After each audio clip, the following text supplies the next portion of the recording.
Hey guys, so as you guys know, there was a lot of support for old dual terminal archetypes that came out in one of the latest sets, and I went ahead and worked on one. So I built Genex. This is not a deck profile video though. That's not what this is about. It's more of like me kind of remembering.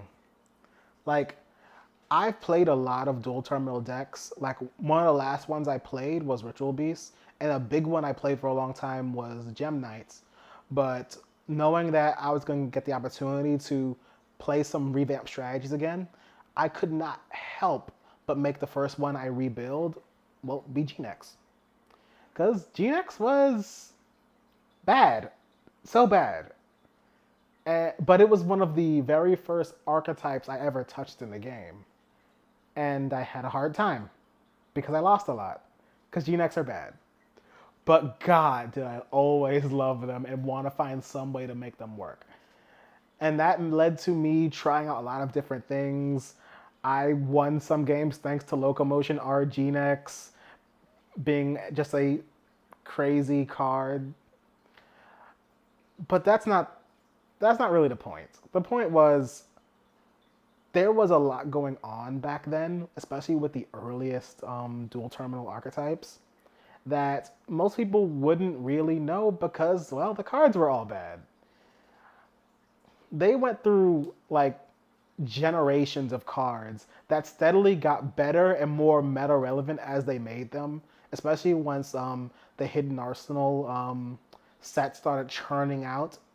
And that's when we got to things like Necros and what was that one with the fiends? Who knows? But I think it's also important because without things like Genex and Lavels and Miss Valley, in my opinion, we would never have gotten things like Snake Eyes or Albaz. Now you might think, what is he talking about? Well, let me tell you this. It's not the gameplay that made Albaz great. It's not the gameplay that made Gem Knights broken. Because while, yeah, Gem Knights was a thing, people like to abuse their, what was it called? Brilliant Diamond plays and Brilliant Fusion. Those cards were cool and great, but what was great about those things was not the effects of their cards. Because God knows I'm used to dual terminal cards having awful effects. It was the story.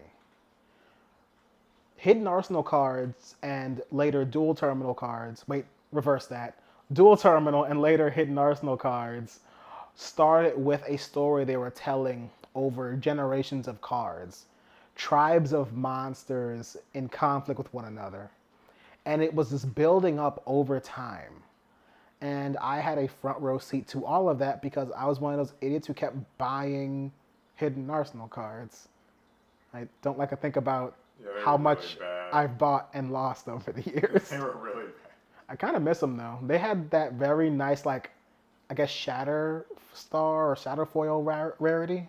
Yeah, I think the dual terminal ones had the shatter foil. Yeah. The hidden arsenals, I think, were just like super in secret. Yeah, Hidden Arsenal wasn't as great, but the dual terminal cards themselves were just awesome. I especially loved collecting my Hidden Arsenal, my dual terminal Gem Knights, because like you could actually play Gem Knights. That was a real deck, and so any Gem Knight player worth their salt wanted to get some original dual terminal Gem Knights of your like three titular monsters because not only were they part of a awesome fusion kind of beatdown strategy that became a monster later, they were also like a cool reference to elemental heroes. Like it was one of my favorites at the time, but I can never forget Genex. Those poor lovable robots. They're robots, but they were almost never just machine monsters. They were like machines, spellcasters. You're one of like the 10 duelists on Earth who like knows about the Genex cards, like the story and stuff. Yeah, the Genex had it rough. They weren't real participants in the war against the worms back in that story. They were in it, but they weren't a major faction in that war. They were the tools that the factions, which were like Mist Valley, or was that Gusto? I get them mixed up. I think it was Mist Valley, Lavels, and Ice Barrier, I think. No, Not one of the early ones. one of the early ones. But there was a couple, it was like three tribes that were in conflict with one another, but the worms invaded their planet, and the three tribes came together to fight the worms. And one of the earliest things they realized was, hey, these cute little robots called the Genex just kind of sit around doing nothing. Let's use them. And the Genex were like, sure, why not? So the Genex started to help the allied tribes fight the worms, and that's why they became the R-Genex. The Genex had developed a new power source for themselves that gave them like infinite energy. And with that power, they were able to take on more combat-related forms. So the R-Genex were a type of Genex meant for combat against the worms. But, well, that wasn't good enough because the worms were a crazy, dangerous threat to the entire world, and the tribes were having a hard time beating them even with the Genex's help. So instead of just letting the Genex help them, they just abused the Genex, which was a big sticking point for the Mist Valley. I remember that the Mist Valley monsters didn't believe in exploiting the Genex for their war, especially since the Genex didn't really know how to say no because they couldn't communicate with the rest of the monsters easily.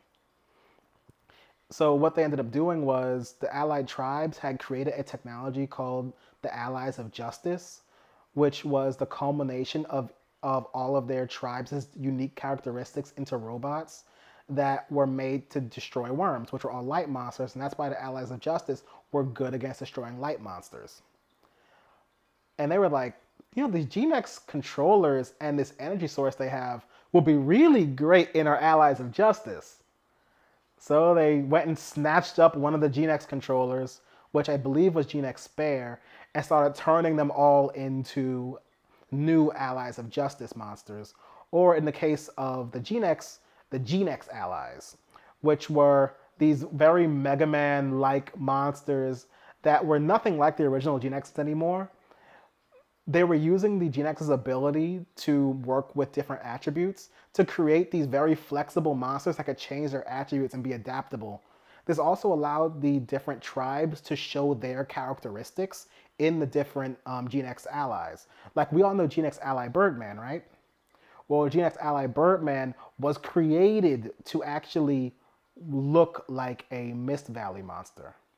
That's why it's reminiscent of Mist Valley Falcon, and that's also why the Mist Valley and Mist Valley Falcon are in its new alternate art that came out in this set. All of the all of the Genex allies, well, okay, all of the prominent Genex allies are some reference to one of the other tribes, and they became their new weapon in the war against the worms. In fact, you guys might know that the Ally of Justice Field Marshal and Ally of Justice Decisive Armor actually had Genex controllers inside of them. That's just part of the lore. They were created using a combination of the Genex ally technology, which made them very powerful boss monsters for the Allies of Justice. Is that really a deck, though? I guess it was just really powerful cards, I guess.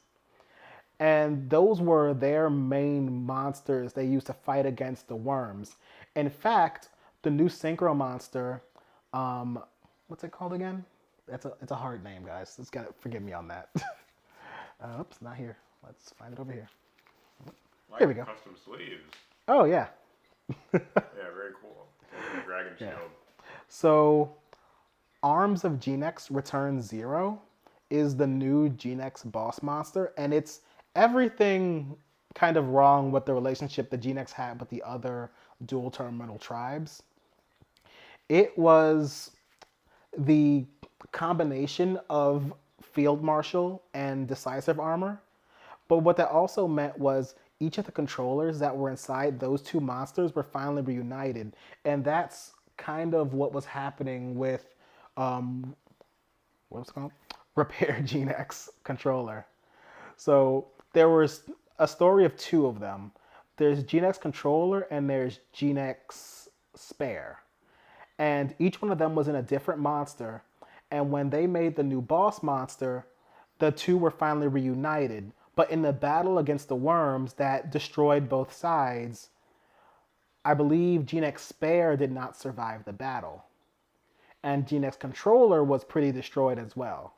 So in this artwork you can see here, Genex Controller has grafted Spare's body parts onto itself in order to survive. And more than likely, this is what it looked like after that conflict was over. It's kind of sad. But at the same time, if I got the lore right, it means that Controller did survive the war against the worms, which, hey, that's something. The Genex didn't get any kind of wins in that entire conflict, so I was happy for them, honestly. And that was it for Genex. After they got their last round of supports, I hadn't heard anything from Genex up until this year. I never thought I'd get new Genex cards or new useful Genex cards. And that's not even the only archetypes that got support. I'm actually building well, not all. I'm building 3 of the new dual terminal decks from that set. I'm also building Ice Barrier, which I did not like in the very beginning of when Ice Barrier came out. I thought it was there. It was a thing. They had these cute little kind of floodgate-like effects, but they didn't really do anything back then. That was a common theme for Hidden Arsenal cards, having a lot of potential and not doing much of anything. Yeah, I remember those days at the card shop. Lots of kids would just buy those Hidden Arsenal packs, and the cards weren't good, but hey, you could play Brionic. every one and another would have like a little potential. It was like, yeah, there was something there, and I don't think I got into it until they made the structure deck for them. That's when I started to see. Yeah, that's when I saw the light of them, because I always knew their story. They were one of the 3 tribes of their generation fighting against. Who did they fight against? The Fables, I think. I think they were part of the battle against the Fables. I get them mixed up, honestly. or were they fighting Dragoonity? Because I thought those two were. No, not quite. So, the Dragoonity are a splinter tribe from the Mist Valley region, which is just to say that these were tribes that were never in like direct conflict with one another. They weren't friends, but they weren't enemies. Especially when you consider the fact that the Mist Valley is basically the origin of all of the dual terminal monster archetypes for the most part. There's a lot of references to the Mist Valley that you even find in Ice Barrier cards. So I might as well pull those out real quick. Oh, goodness. So, Paul, what do you remember about Dragoonity? Like some of the obvious themes. I don't. I mean, I know there was dragons and wing beasts. Yes, so they were dragons and wing beasts. There was 2 things to that. So you might have noticed that, well, wing beast, Mist Valley, Gusto, that was a major theme of all Mist Valley based archetypes, was that there was always a wing beast proponent to it. Did you know that the ritual beasts are descendants of those people too? Those are all connected groups.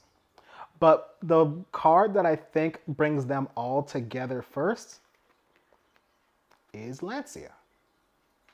Oh God, I hardly even remember. Yeah, okay. Yep. So Lancia is this new kind of Ice Barrier boss monster without the Ice Barrier name.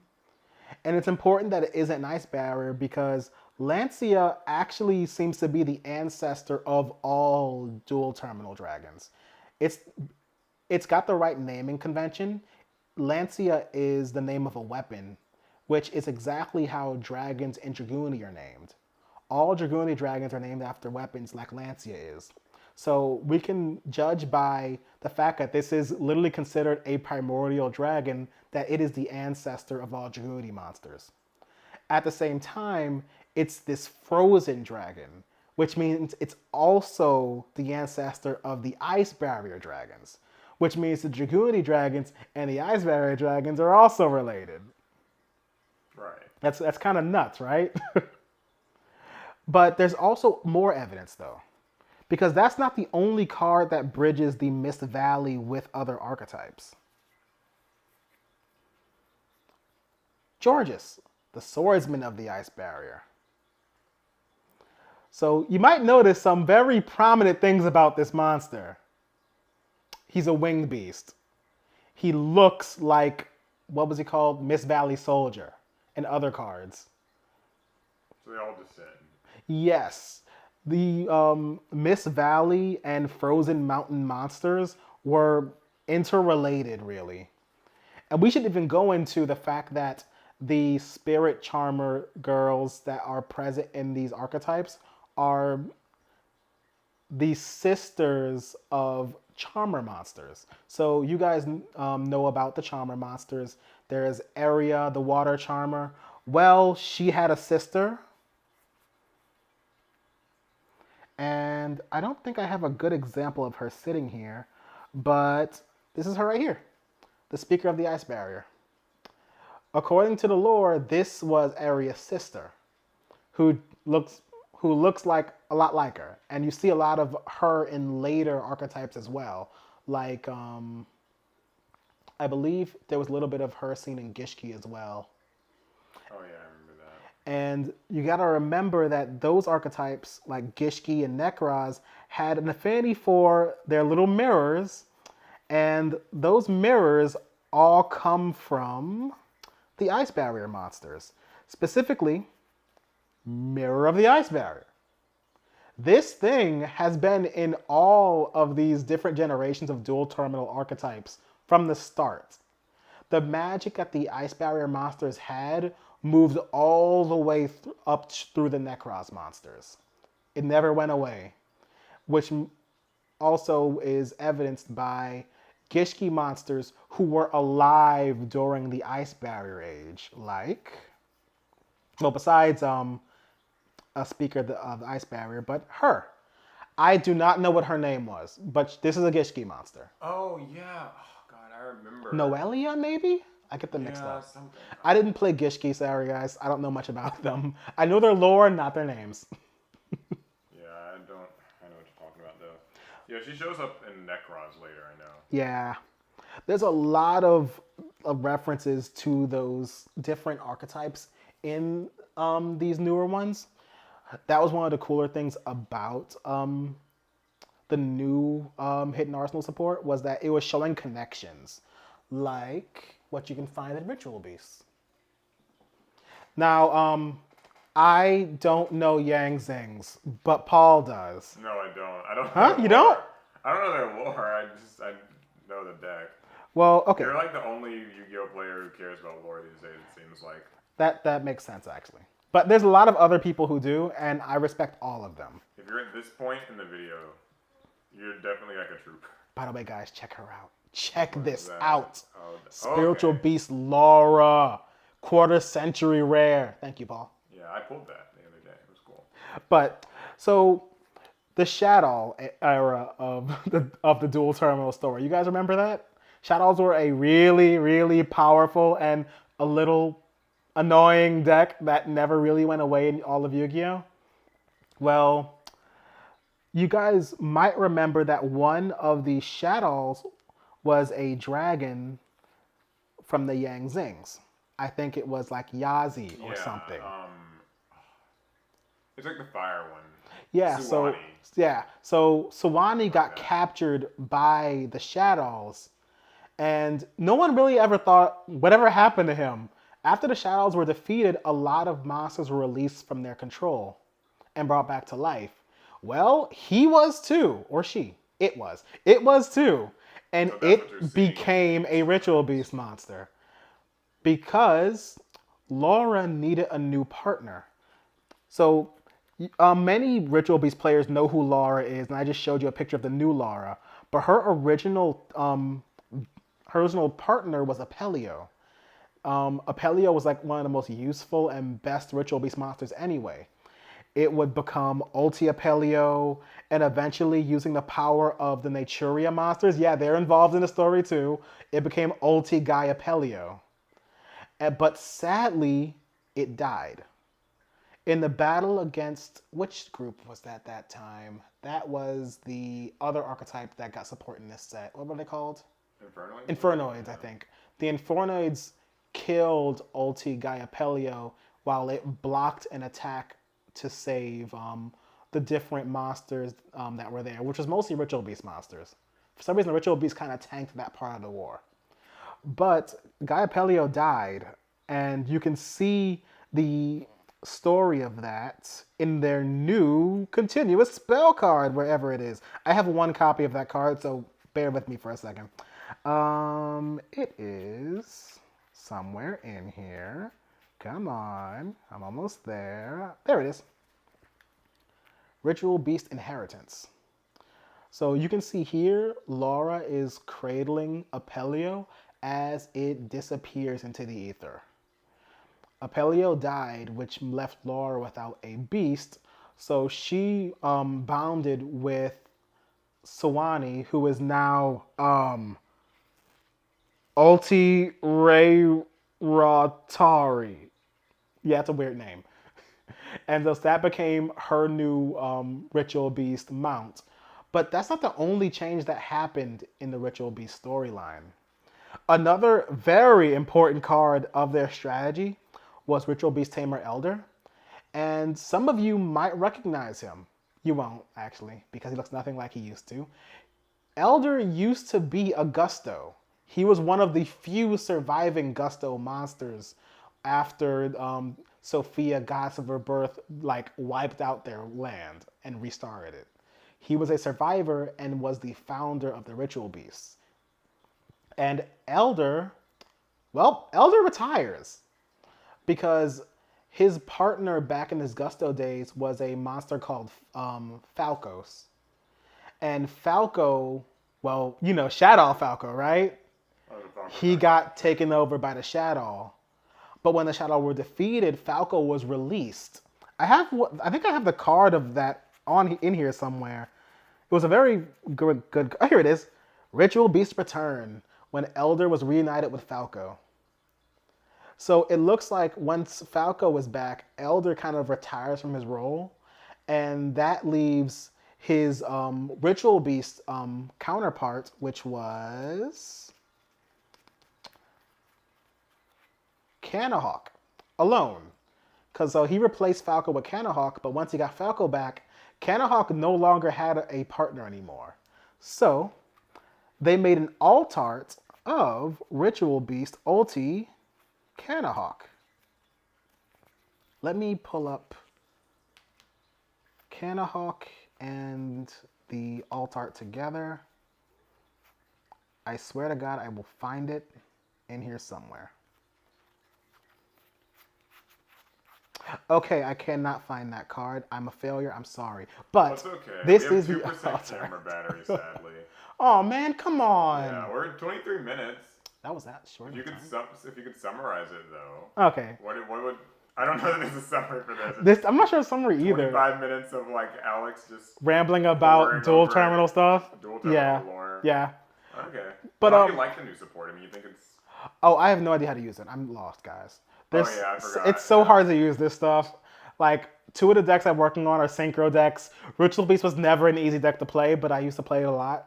So basically, it's like, I guess it kind of goes to show you don't have to necessarily like play the decks because they're like the world's best deck at the time, but more so just it's okay just play them because you like them. I like them a lot, so I'm gonna play them. I'll figure it out in my next tournament. Cool. Okay. Well, that's fun. We're at 1%. Any last words to say about to the people? Buy the cards you love, guys. See ya.